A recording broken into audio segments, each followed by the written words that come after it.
Hi, welcome to Sterling Heights Public Library. My name is Brent, and today we're making hamburgers. Come on down, we'll go over the ingredients. So these are pretty straightforward, pretty simple. We're just doing some classic toppings today. I have got about 1.5 pounds of ground beef here. I've divided that up into 4 approximately equal chunks, and I'll show you how to make patties on that in a moment. This is an 80-20 mix. That means that it is 80% lean, 20% fat. You'll hear a lot of people talk about, fat is flavor. Well, too much fat makes your burgers shrink. So I don't tend to like to go any more fat than 80-20, but this is a standard blend. 90-10 is good too. Over here, I've got some burger buns. Now, these are an onion roll. At its core, a hamburger is a sandwich. You can't make a good sandwich without good buns. Don't skimp on your buns. Get nice buns.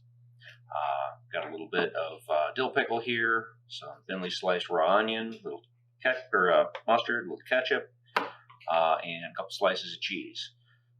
So very simple burgers today. And we're going to show you how to make the patties. So I've got some pieces of wax paper here. Why do I have pieces of wax paper? Well, I'm going to take one, put it down with meat on it, cover it with another. And this glass pie plate is not just for transporting the burgers back and forth. That is a great way to flatten out burger patties. Take the top off of one of those, flatten it out, and you can just stack these up.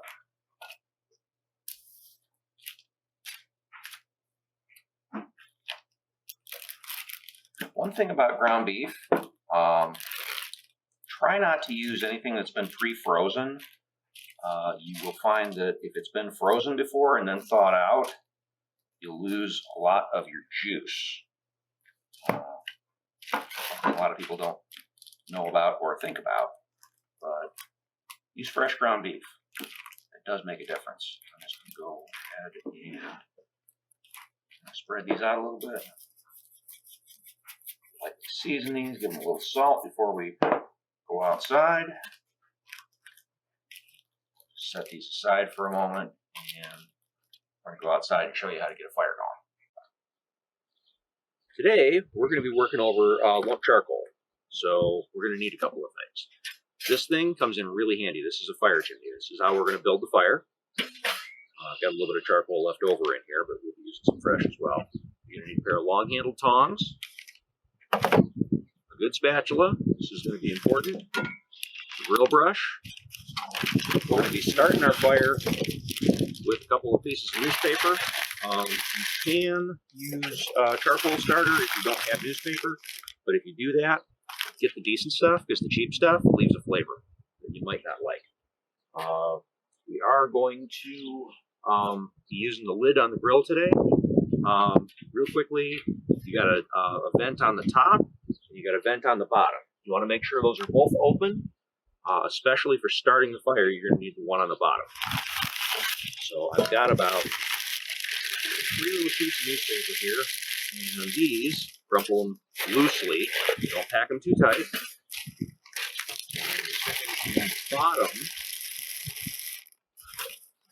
of the chimney. I'm going to fill the top of the chimney with charcoal.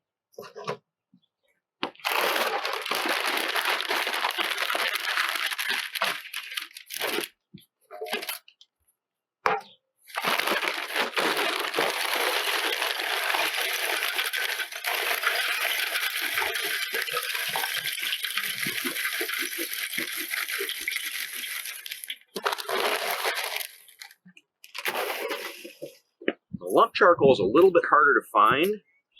You can use briquettes. I like lump for a couple of reasons. One, it's got no additives in it whatsoever. It does not have any off flavors. Sometimes you'll get, with briquettes, sometimes you get some weird flavors in there from the chemicals that they use to help bind the charcoal dust together. So we're using a torch today to light this thing. Matches work fine. This is just easier. And come down here and through the holes Get your paper going. This is going to take a few minutes. Heat's going to come up through it. It's going to start the charcoal. We're going to pause for a few minutes while this thing gets going. It's been about 10-15 minutes so far, and this has taken hold very nicely. It's getting pretty hot. We're going to go ahead and dump out the coals along the one side. I'm going to keep those, spread them out a little bit. Keep those on one side of the grill. You got a full-size grill like this, and you don't need the whole thing. It's handy to be able to do it that way. So I'll go ahead and put the grate in. This is one of the reasons the long-handled tongs come in handy. Lets you keep a little distance from this. Turn that around a little bit. This particular grate top does have some flip-up edges on it, which makes it a little easier to get up underneath. I'm going to let this preheat for a few minutes. We want to make sure that the grill itself is hot, not just the coals. And you just brush down while you're at it. You see, a lot of times people will oil the grates. It's really not necessary in this case. So I'm going to let this go for another couple minutes, and then we'll bring the burgers out and get them going. This has been heating for about 2 to 3 minutes at this point, and it's nice and hot. I mean, it's really, you don't want to leave your hand over that for any length of time. So go ahead and burger with paper comes in really handy like that. Let's go ahead and lay those right on there over the heat. Probably shouldn't be touching, but I'll be able to move that in a moment here. Won't hurt anything that they're touching, it just makes it more complicated. They'll shrink up a little bit though. So, some people like a thicker burger patty. These are going to shrink a little bit as they go along. So these are going to be thicker. If you don't like a thin patty, you can make them thicker. They do take longer to cook that way though. And I do have a separate plate for when they come off, because I don't want to put them back on the plate that they were raw on. Don't pull your cheese out until you're close to done either, because when this stuff gets warm, it does not come off the plastic very well. I'm just going to open these up and get ready for go. It's going to take a couple minutes on the first side, and then we'll flip them and come back. All right. Well, we've had about minute or two on these, and one thing you're going to notice is that fat not only causes the smoke, it also sometimes can cause a flare up. So this is where your lid's going to come in handy. I don't have any serious problems with flares right now, but there's two ways you can control a flare. You can either put the lid on and you keep the vent open, or if it's really bad and you got to let it rest for a minute, you can always spin your grate around. One of the reasons that it's handy to have your fire on one side and not on the other. Let's bring this back around.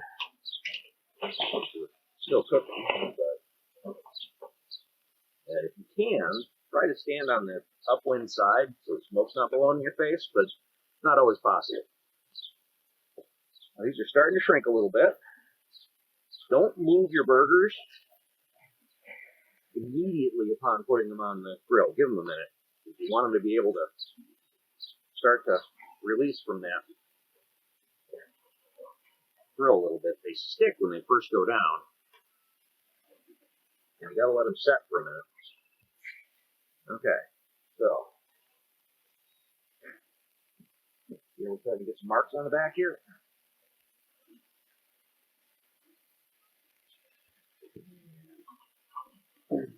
Fire really can be quite hot, so you might need to come at it from a different angle occasionally. Starting to get a little flare in there. Go ahead and just pop this on for a minute, and that'll help tame that down. So we've had a little bit of time on the second side here. You will notice that when you're dealing with the charcoal fire, you're going to have some hot spots and some spots that aren't quite so hot. You may need to shift things around a little bit in order to get them to cook evenly. This is a little bit longer and more complicated than doing things on a gas grill, but frankly, I like the product better. So these are getting pretty close. Got these ones on the back side. This is one way you can tell how they're coming along too. I don't know if you can see that too well in the camera there. See a little bit of the red oozing up out of the top here. You start to see that. They're cooking pretty well. Also, when they start to shrink up a little bit, that's a good sign that they're getting pretty close. So I'm going to put cheese on a couple of these, but I'm not going to do all 4 of them. You can put the cheese on them afterwards, but it melts better if you put it on the grill.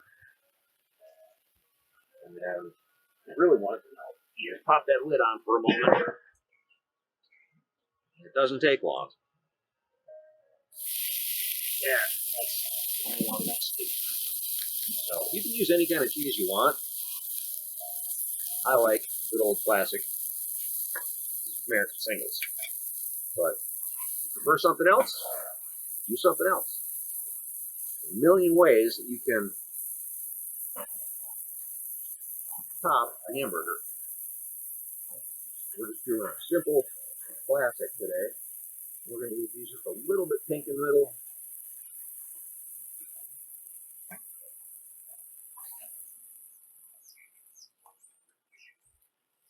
Good here. Go ahead and close the top vent on that. Put the lid back on. I'm going to close the bottom vent as well. That'll smother the fire.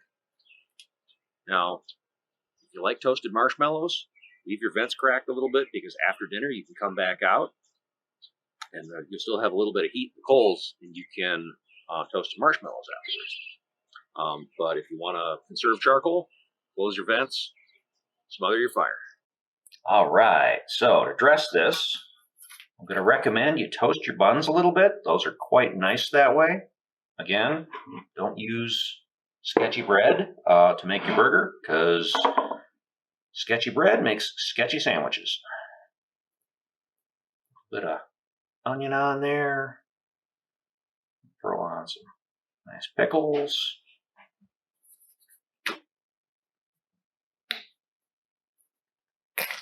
Hit her with a little mustard. Ketchup. And your favorite sides. Sides are up to you. Any number of things you can do that are go great with a burger. A little mac salad, some French fries, coleslaw, tossed salad, any of that stuff. Classic cheeseburger. Give it a try.